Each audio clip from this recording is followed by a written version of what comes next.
어제 판결이 나고 그 기자들의 전화를 계속 받으면서 갑자기 든 생각이, 왜 이렇게 지극히 상식적인 판결을 두고 우리가 그 결과를 가슴 졸이면서 봐야 되는지. 너무나 상식적이고 지극히 당연한 판결인데 항소심에서 무죄가 나면서 1심에서 수긍할 만한 판결을 두고 그렇겠거니라고 생각했다가 갑자기 항소심에서 납득할 수 없는 논리로 무죄가 나니까 대법원 판결마저도 우리가 가슴 졸이면서 봐야 되는 그 상황이 되게 안타깝고 유감스러웠습니다. 그리고 아까 우리 정청래 위원장님께서 반대 이유가 다수의 의견보다 훨씬 더 길다라고 얘기했는데 당연하죠. 차장님, 논리가 분명하면 판결이 길어질 이유가 전혀 없습니다. 변호사님. 논리가 분명할 때는 판결 이유는 원래 간단한 겁니다. 안 되는 것을 이러쿵 저러쿵 말을 만들어서 그것을 변명하려면 논리가 길어지니까 반대 논리가 판결 이유에서 훨씬 더 길게 나올 수밖에 없는 겁니다. 분명한 논리를 짧게 얘기하면 될 것을 어떻게 생각하십니까? 다수 의견과 소수 의견 모두 나름대로 의미를 가지고 있고 존중해야 된다고 생각합니다. 안타까운 것은요, 항소심에서 제대로 판결을 했다면 어제 판결이 최종심이 되었을 것입니다. 그리고 이재명 후보의 정치 생명에 관해서 어제 최종적인 결론이 났을 것입니다. 그런데 항소심이 납득할 수 없는 판결을 하면서 이제 다시 파기환송돼서 고등법원으로 내려가고 판결이 나더라도 아마 재상고할 겁니다. 그러면 결국은 대선 전에 최종 확정 판결이 나기는 어려운 상황이 되어버렸습니다. 그리고 지금 이게 대선에 개입한다라고 얘기하는데 633이 원칙 아닙니까? 633이 원칙이면 이 사건은 벌써 끝났어야 됩니다. 대선 직후에 1년 안에 끝났어야 되는 사건이 1심에서 2년 넘게 재판을 질질 끌면서, 그리고 이재명 대표가 재판 지연하는 여러 전략들에 대해서 법원이 제대로 대응하지 못하면서 1심이 2년 넘게 걸렸기 때문에 아직도 이 결론이 안 나고 있는 겁니다. 대선판에 법원이 개입하는 게 아니라 이재명 대표의 재판 지연에 대해서 법원이 제대로 대응하지 못하고 엄정한 조치를 하지 않았기 때문에 1심이 2년 이상 늘어졌던 겁니다.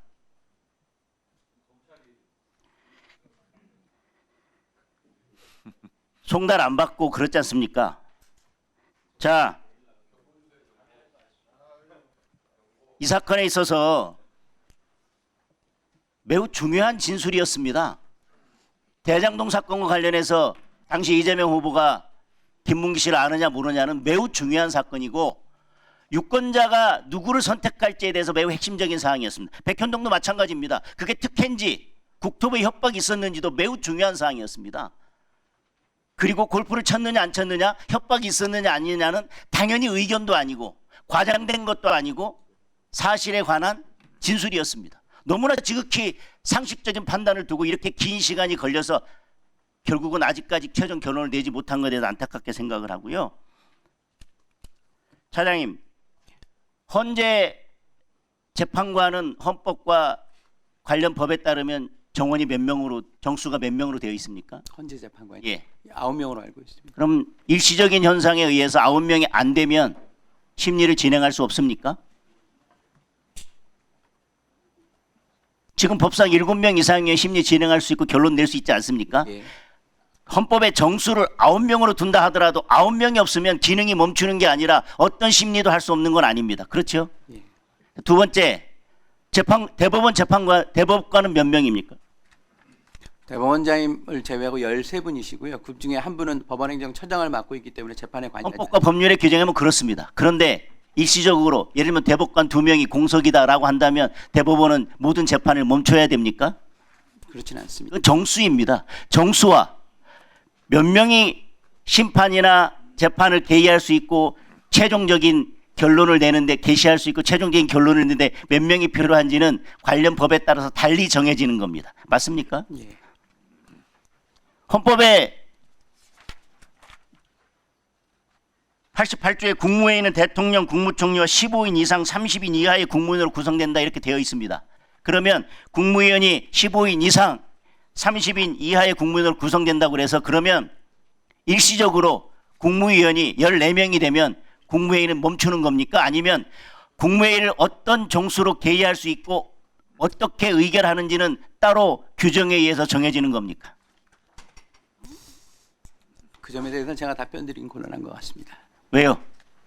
지금 국무회의에 대해서 최상목 권한대행까지 탄핵하고 14명, 그러니까 15명 밑으로 내려가지고 헌법에 15명 이상으로 돼 있으니까 14명으로는 국무회의 할 수 없고, 지금 민주당에서 이재명 후보가 대통령이 되면 대통령에 대해서는 기존 재판 절차 중지하도록 하는 형사소송법 개정안 만들고 국무회의 무력화시켜서 제2요구권 행사하지 못하도록 하려고 하는 그거에 대해서 명확하게 답을 주셔야죠.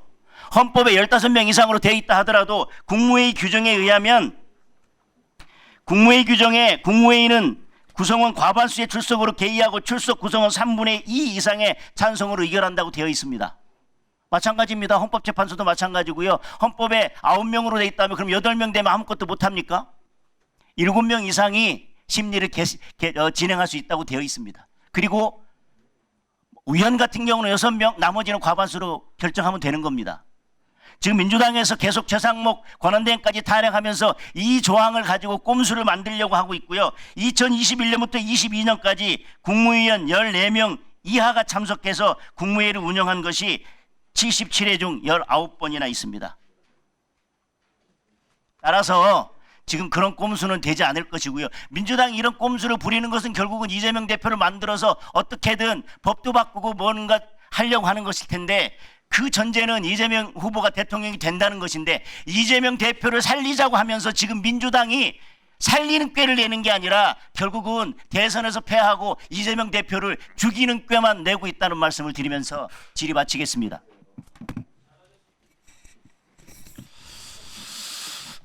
네.